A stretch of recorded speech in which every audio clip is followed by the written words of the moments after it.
Boas-vindas a essa aula e nós temos um objetivo específico aqui. Nessa aula, olha só, nessa aula você vai aprender como o diálogo socrático, vou usar aqui como DS, como que o diálogo socrático se estrutura, né, ou se estruturava. Vou colocar aqui, se estruturava. Nós vamos ver isso, né? Você vai sair dessa aula entendendo exatamente qual é a estrutura do diálogo socrático, mas antes disso, eu preciso levar uma palavrinha com você a respeito de ser humano. Nós precisamos entender de gente se nós quisermos entender qual é o grande objetivo do diálogo socrático. Se nós quisermos ter resultados na implementação da técnica do diálogo socrático. Quando nós falamos de ser humano, nós estamos falando sobre um ser que se distingue pela alma. Socraticamente falando, nós estamos falando aqui do pensamento de Sócrates. Sócrates, ele se debruçou durante anos e mais anos e mais anos da sua vida, se perguntando a respeito de quem é o ser humano. O que distingue o ser humano? A palavra, a expressão que Sócrates usa dentro da sua, enfim, dentro da sua problematização é o que é o especificamente humano. O que faz uma pessoa ser uma pessoa e não um animal, não um cachorro, não um tatu-bola. E aí Sócrates ele descobre que o ser humano é o único ser que tem uma alma espiritual. No grego, nós temos essa expressão alma, é psique. Mas o que era essa alma? Era a sede da arreté. Eu quero que você se familiarize com esse termo, arreté. Deixa eu tirar esse acento aqui. O que é essa arreté? A arreté socrática é a mesma coisa que é traduzido para nós como excelência. E aqui só nós temos várias conotações para essa expressão arreté, para essa expressão excelência. Dentro de uma cultura guerreira, como era a cultura grega espartana, a arreté era a arreté vista como a excelência tanto física, olha só, tanto física quanto interior do herói. Era aquele homem que estava preparado para a guerra. Era aquele homem que, dentro de uma guerra, ele não se acovardava, ele era corajoso, ele era heróico. Ao mesmo tempo, quando você vai entender o que era a arreté, o que era a excelência para a cultura ateniense, já saímos da cultura de Esparta e chegamos à cultura ateniense. Dentro da cultura ateniense, a arreté, a excelência, era uma excelência política, era uma excelência que te dava condições de agir politicamente no mundo, ou seja, te dava sabedoria, te dava conhecimento, te dava intelectualidade. A arreté ateniense não era uma arreté heróica, onde você precisava necessariamente ser um herói, não ser um covarde diante da luta que você precisa travar. Mas em Atenas você precisa ter um conhecimento que te torne uma pessoa mais próxima da verdade. Quando Sócrates ele define a sua arreté, o que ele entende como arreté, ele está falando exatamente sobre todo o conjunto daquilo que nós entendemos como arreté, não importa se nós estamos falando da cultura espartana ou da cultura ateniense. A arreté é tudo aquilo que compõe uma coisa que, principalmente na Idade Média, nós vamos traduzir como virtus, como virtudes. Portanto, O que distingue o ser humano, o que distingue você de um cachorro? O que distingue você de um cachorro é porque você tem uma alma. E essa alma é vista como a sede das virtudes. Como a sede das virtudes. Ou seja, interiormente, você tem uma coisa chamada alma, o seu interior é chamado de alma, e nessa alma reside as virtudes. O que te torna humano é a capacidade de você se tornar uma pessoa virtuosa.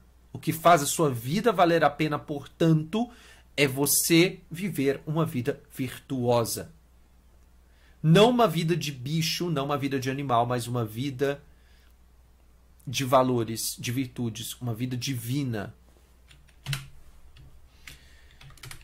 Sócrates, então, entendia que a grandeza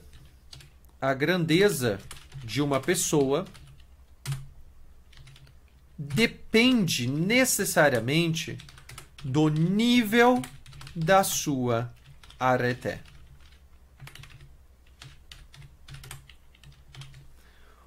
Olha só, o quanto essa alma, né, o quanto essa arete, em que nível você é bom? Você vive a bondade? Em que nível você ama? Em que nível você é corajoso? Em que nível você é uma pessoa honrada? Eu conheci pessoas nessa vida extremamente honradas, Você podia oferecer, colocar na mão deles o maior poderio do mundo, o maior poderio político do mundo. Você poderia colocar na mão desses homens, milhões de dólares na mão dele, para que ele pudesse, enfim, ser desonesto em alguma coisa. Esses homens não se encurvariam. Ao mesmo tempo, eu conheci homens muito honestos. Homens que não se venderiam a troco de, sei lá, 1.000, 5.000, 10.000 reais. Mas homens que se venderam, olha só, homens que se venderam diante de uma chantagem. Homens que pulavam a cerca aí com a mulher do vizinho e que para não descobrirem aquilo que eles estavam vivendo, eles se vendiam, eles faziam favores. Olha só. Homens que não se vendem por 10 milhões de reais, mas homens que se curvam diante de uma chantagem. Existe uma diferença entre os homens e as mulheres, entre homens, entre pessoas, entre homens e mulheres. Existe uma diferença interior entre essas pessoas. Existem pessoas com nível de areté maior e pessoas com nível de areté menor. Homens e mulheres que vivem uma vida honrada, tem uma grandeza espiritual gigantesca, uma areté gigantesca, e existem pessoas que não. O nosso ponto de partida é o seguinte, que todo ser humano, a pessoa que você está atendendo é uma pessoa que tem uma alma. Portanto, ele tem uma sede de areté. E essa areté, ela tem níveis. Você pode ser honrado num nível maior, até que isso te custe a própria vida, você pode ser honrado no nível menor. Até os 10 mil reais você é uma pessoa honrada, dali para frente não. E como que Sócrates entende essa dinâmica interior? Você percebe que, quando eu digo que o ser humano ele tem uma sede da excelência, uma sede da virtude, você percebe que eu estou falando de uma vida interior. Essa realidade, Sócrates ele começa a perceber quando na sua vida, na sua trajetória, e no final desse curso eu vou deixar um pedaço desse curso, né, no finalzinho do curso eu vou explicar para você um pouco mais a respeito da vida de Sócrates. Mas Sócrates, no momento da sua vida, ele vai até Delfos. Em Delfos, ele se depara com uma inscrição. É uma frase que ficou muito famosa, que era a inscrição lá do templo de Apolo, em Delfos. aprender ortografia, vamos lá, que dizia mais ou menos o seguinte: Ginot sal salton. Salton. Ginot salton. O que significa, Tiago, Ginot salton? Conhece a ti mesmo. Conhece a ti mesmo. Essa realidade do Ginot salton se tornou uma máxima para a vida de Sócrates. Se tornou uma frase inspiradora para a vida dele. Porque ele percebeu que o Ginot salton não era apenas um se conhecer por se conhecer.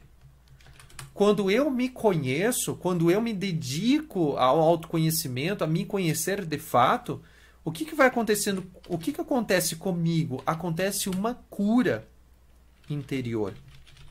Gente, é cura. Não, o Thiago está falando cura, sim, gente. Eu estou falando é cura interior. Essa era a forma como Sócrates entendia essa realidade interior do autoconhecimento. Era uma realidade onde você gerava um processo de cura. E não apenas de cura, de cuidado também.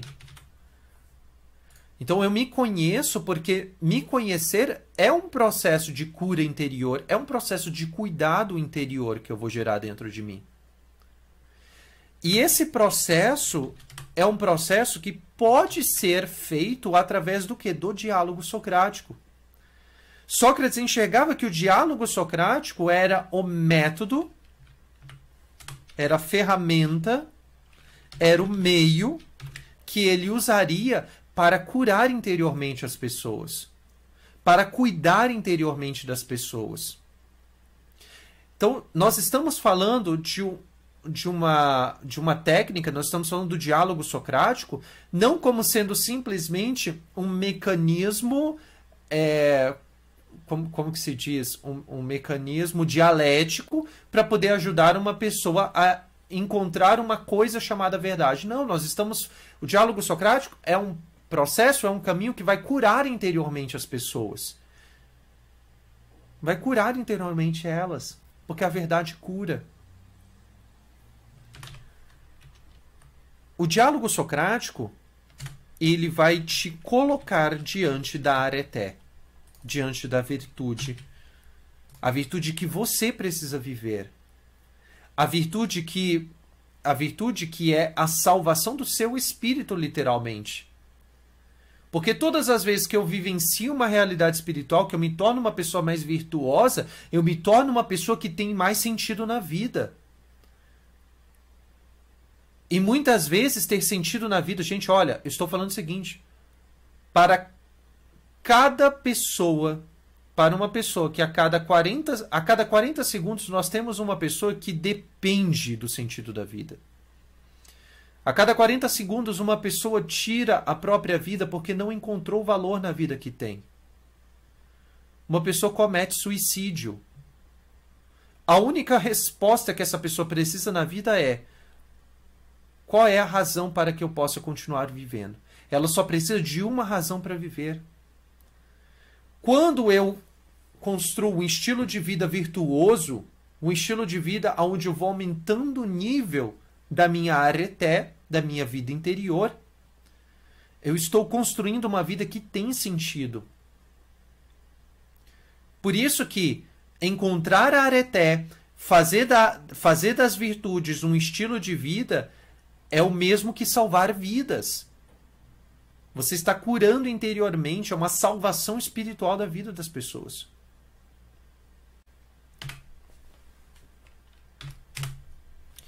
Por isso, você precisa entender desde já que o diálogo socrático é a técnica por excelência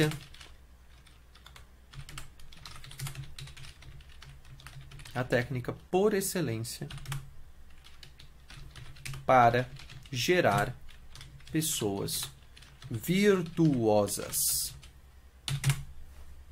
Estamos falando de gerar pessoas virtuosas, uma geração de pessoas virtuosas, uma cultura que vai ser formada por pessoas virtuosas.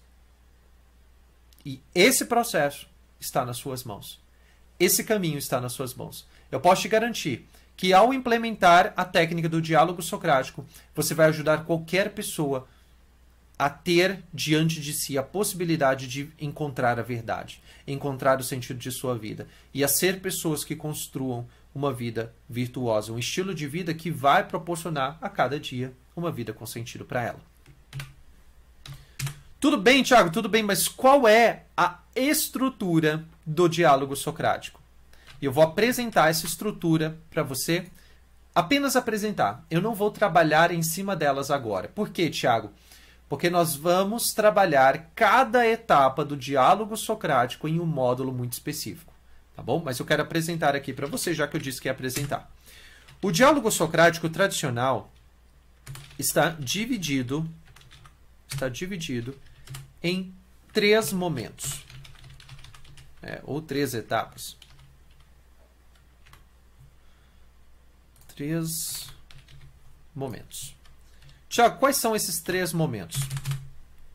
Sócrates, quando utiliza a sua técnica, ele tem um momento que ficou conhecido como momento da ironia. O segundo momento é o momento da indução.